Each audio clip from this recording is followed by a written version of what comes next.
আল্লাহর কসম, আমার কথাটা যদি কোরআন এবং সহিহ হাদিসের সাথে না মেলে, আমার ভুল হয়, আপনি কমেন্টে অথবা আপনি কোনোভাবে আমাকে সংশোধন যদি করায় দেন, আল্লাহর কসম আমি আমার কী যে ভালো লাগবে তার শেষ নেই। আপনার মাধ্যমে আমার একটা ভুল সংশোধন হয়ে যাবে। তবে আমি যদি কথা সত্য বলি আর আপনার জানা বোঝা এতদিন যে বুঝটা আপনি ছিলেন যেটার উপরে ভিত্তি করে, এটা যদি বুঝটা সহি না হয়, সঠিক না হয়, আপনি অবশ্যই আমারটা মেনে নেবেন ইনশাআল্লাহ। কেন? কথা যেহেতু রাসূল সাল্লাল্লাহু আলাইহি ওয়াসাল্লামের। আচ্ছা, সামনে সিয়াম, রোজার মাস, আমাদের সামনে রোজা আসতেছে, সিয়াম সাধনার মাস আসতেছে।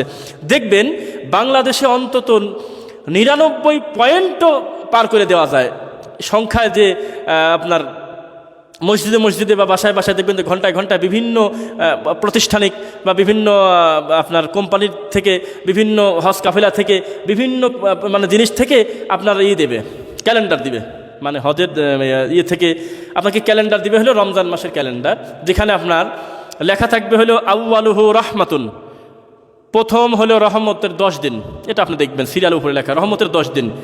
আউসাতুহু মাগফিরাতুন, দ্বিতীয় 10 দিন হলো মাগফিরাত।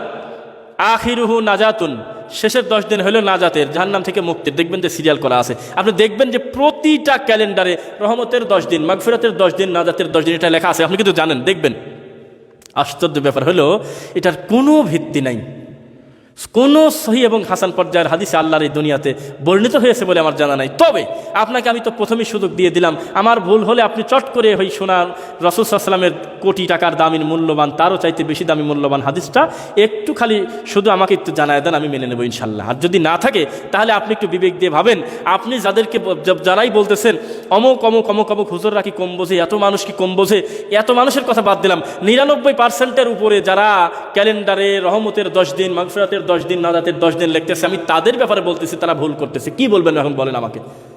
99% স্বাভাবিক কথা মনে করলেন, এইটা যারা লেখে তারা কি আলেম ওলামা না, যারা দিন ধর্ম বোঝা লোক না? তাও আমি বললাম ভুল, এই ধর্ম ভাগ করার সুযোগ নেই।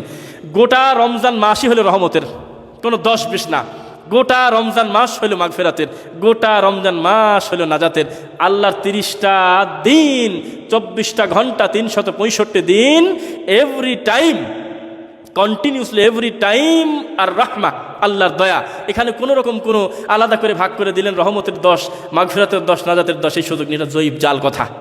কারণ এটা হলো আপনার সেই রমজানের শেষ দশকের বিজোড় রাত্রিতে তোমরা লাইলাতুল কদর তালাশ করো, এটা তো আপনি জানেন। রমজানের শেষ দশকে 21, 23, 25, 27, 29 আপনাকে বলা হলো যে রমজানের শেষ দশকের বিজোড় রাত্রিতে তোমরা লাইলাতুল কদর তালাশ করো। তো আমাদের নবী মুহাম্মদ সাল্লাল্লাহু আলাইহি ওয়াসাল্লাম যদি এটা জানতেন, আল্লাহ যদি তাকে জানাতেন, খোলাসা করে বলে দিতেন, অবশ্যই আমাদের নবী কোনো না কোনো দিন একটু বলে যেতেন, হে আমার উম্মতেরা, এটা কিন্তু 22, এটা কিন্তু 25, এটা কিন্তু 27, এটা কিন্তু অমুক। আমাদের নবী মুহাম্মদ সাল্লাল্লাহু আলাইহি ওয়াসাল্লাম জানতেন না, তাকে জানানো হয়নি, এটা খুব একটা জরুরিও না। আল্লাহ যদি মনে করে যে জানানোর দরকার নাই, আপনি অস্থির হওয়ার কি আছে?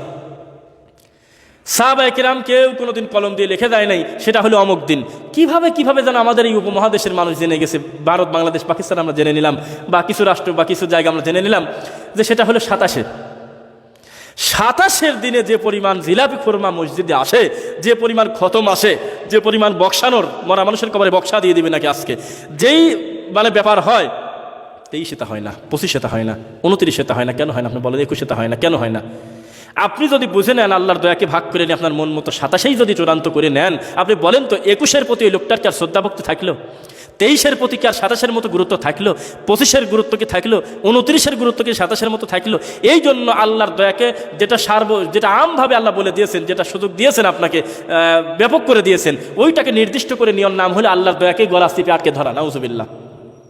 কারণ আল্লাহ আপনাকে মাফ করতে চাচ্ছেন বিভিন্ন দিন, অনেকগুলো দিনের ভিতর দিয়ে, কিন্তু আপনি সেটা নির্দিষ্ট দিন করে নিলেন, সেই দিনে যদি না হয় আপনার কি অবস্থা হবে বলুন তো দেখি।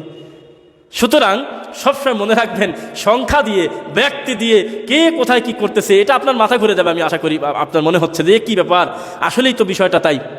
আল্লাহ আমাদের ভুল ভ্রান্তিগুলো ক্ষমা করার তৌফিক দিক।